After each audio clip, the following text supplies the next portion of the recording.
Evening. Here is the news at 6. First, the highlights. Lagos State Health Management Agency vows to sanction Erin Iliraiko, quarter service provider.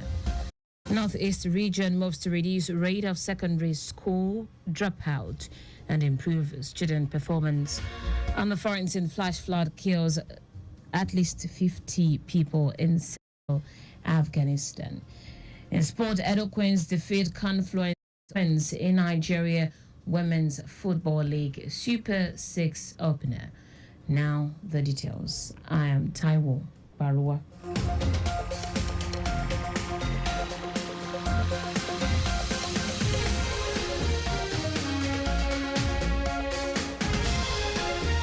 The Lagos State Health Management Agency, LASHMA, says it will sanction any hospital with a high number of complaints from Iliraiko enrollees. The Permanent Secretary, LASHMA, Emmanuel Azamba, said this at the agency commenced the second quarter compliance visit to the healthcare facilities under the Lagos State Health Scheme, LSHS. The move is part of the agency's commitment to provide quality healthcare and ensure customer satisfaction by all its enrollees. Zamba said the visit would also ensure that providers fulfill the service level agreement made with LASHMA. She commended healthcare providers that have been outstanding in their service delivery to Iliraiko enrollees, while noting that the agency has also received some negative feedback about the way they were treated by providers.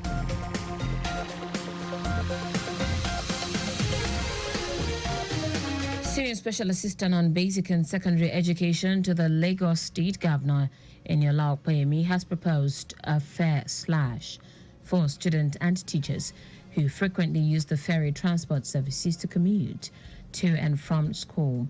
Opeyemi made the suggestion when he paid a courtesy call on the Managing Director of Lagos State Ferry Services, LAC Ferry, Ladi Balogun.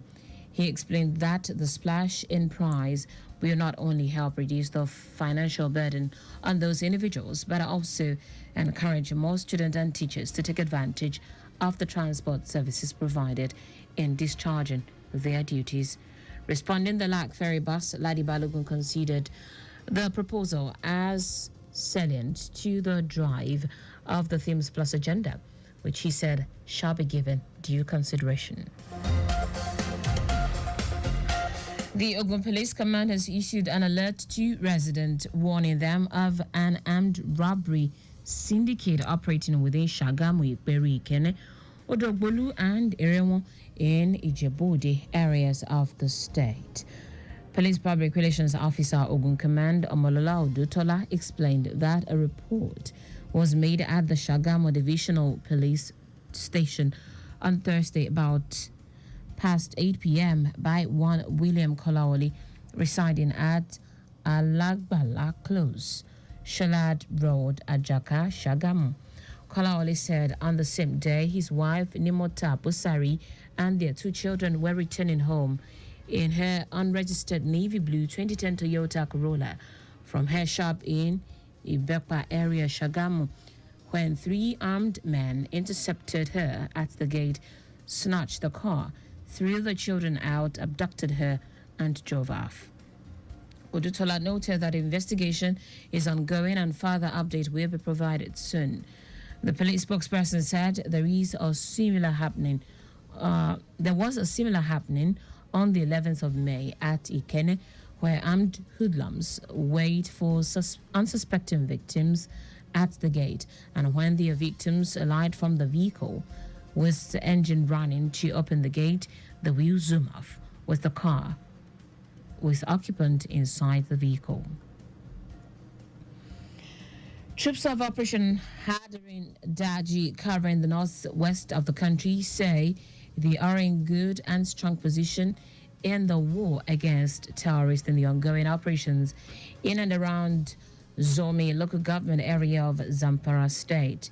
Director Defense Media Operations Edward Buba said the troops are compelled to deal with realities, the virtual reality as well as the reality on the ground, Buba said the military admitted that there is still a lot of work ahead to better secure citizens and protect them from acts of terror, but the troops are in good and strong position. And now to the rest of the stories.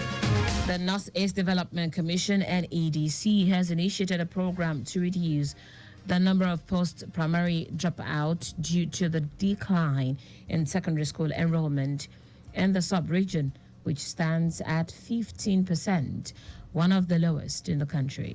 Managing Director and Chief Executive Officer of NEDC, Mohammed Al-Khali, stated this at the launching of the Accelerated Senior Secondary Education Program, ASAP, in Bauchi State.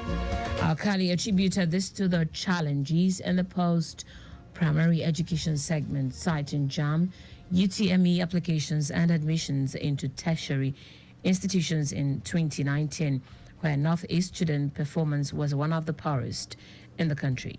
He noted that nationally, the Northeast sub-region has the lowest number of teachers and the highest percentage are without literacy skills. The managing director also noted that ASAP key delivery pillar is to raise awareness about after-school possibilities and the potential of diligent students to become successful and prominent contributors to the Northeast region in Nigeria. Oyo State Governor Seyi Makinde has approved the recruitment of 7,000 teachers into public primary schools and 100 caregivers in special schools in the state. Executive Chairman of the Oyo State Universal Basic Education, Nurini Adeniro, made this known at a press conference held at the SUBEB's headquarters in Ibadan, the state capital. Adeniro said the recruitment is in fulfillment of Makinde's electoral promises and response to the yearnings of the good people of the state, occasioned by the shortage of teachers in the public primary schools in the state. He also said the board would make public the preliminary stages of the recruitment exercise at the appropriate time, adding that the board would comply strictly with the directives of the governor that the exercise be conducted strictly on merit and also localized.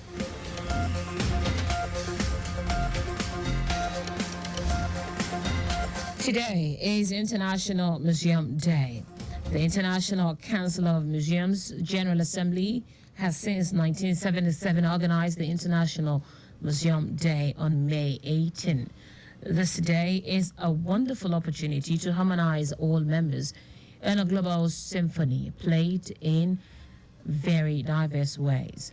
The 2024 theme is Museums for Education and Research. Since 2020, International Museum Day highlights a set of United Nations Sustainable Development Goals, and this year, the International Museum Day's theme connects to Goal 4, Quality Education, and Goal 9, Industry, Innovation, and Infrastructure.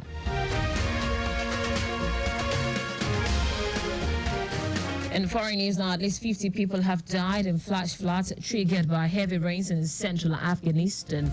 Authorities in the Goa province say a number of others are missing as people ran to safety on higher grounds just minutes before the flood waters hit.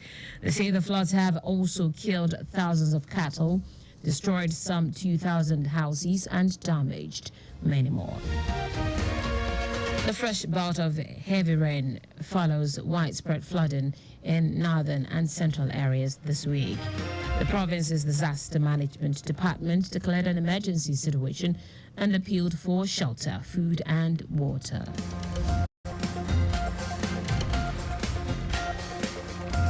In sport now, Edo Queens have kicked off their Nigeria Women's Football League NWFL Super 6 campaign with a perfect start after thrashing Confluence Queens 5-1 in the first game of the tournament in Yenagoa, Bayelsa State. A brace from MMSCN and Goodness Osigwe and a solitary strike from Chioma Moses secured the comfortable win. Confluence Queens' only goal was secured by Merit Afo. And that's it on the news at 6, but just before we go, please do not drive beyond specified speed limit. You can follow us and like all our social media platforms: X, Traffic Radio 961, Instagram, Lagos Traffic Radio 961. Subscribe and watch our news and programs live on YouTube, Traffic Radio 961. You can also visit our website at trafficradio961.ng. Did you know that the Sanwo-Olu administration engaged independent managers for the management of the Lagos theatres? You can get more details on the Lagos State Government website. To end the news, here are the highlights of the major stories. The Lagos State Health Management Agency, LASHMA, has hinted at sanctioning any hospital with a high number of complaints from Ilera-Eko and release. The Northeast Development Commission, NEDC, has initiated a program to reduce the number of post-primary dropout due to the decline in secondary school enrollment in the sub-region, which stands at 15%, one of the lowest in the country. We also told you that at least 50 people have died in flash floods triggered by heavy rains in central Afghanistan. Finally, in sport, Edo Queens have kicked off their Nigeria Women's Football League NWFL Super 6 campaign with a perfect start after thrashing Confluence Queens 5-1 in the first game of the tournament in Yenagoa, Bayelsa State. For contact with the newsroom, send a message to info@trafficradio961.ng. That ends the news broadcast compiled by Adewale Oluokoroku. I am Taiwo Baruwa. Thank you for listening. Good evening.